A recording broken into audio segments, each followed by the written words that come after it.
আজকে যে এখানে চাল ডাল ডিস্ট্রিবিউট করছেন, এটা কোন উদ্যোগে দেওয়া হয়েছে? আমরা এখানে আসছি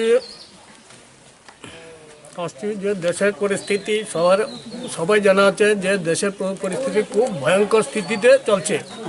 এখানে বেশিরভাগ যে একটা করোনা ভাইরাস নামে চাইনা একটা রোগ একটা খুব বেশি বিস্তার শুরু হয়েছে।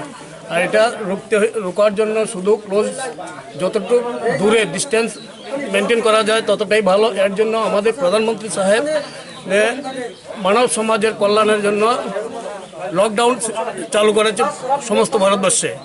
লকডাউন চালু করাতে রোগের বিস্তারটা অনেকটা কমেছে, কিন্তু নর্মাল লোকের একটু প্রবলেম বেড়ে গেছে। যারা দিন মজুরি ডেলি আসা কেটে খাওয়া মানুষের অনেকটা পরিশ্রম হয়ে গেছে, কেন কাজকর্ম কোথাও নেই। এর জন্য আমরা একটু চিন্তাভাবনা করেছিলাম NIT security and Adam party মিলে কিছু একটা অনুদান করব।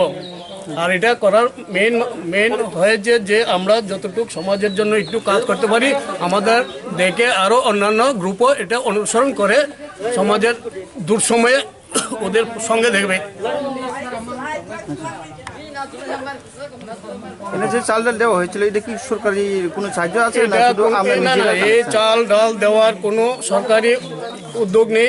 আমরা সবাই মিলেমিশে কালেকশন করে আমরা মার্কেট থেকে পারচেজ করে এখানে আমরা গরিব মানুষের ডিস্ট্রিবিউশন করার জন্য নিয়ে এসেছি।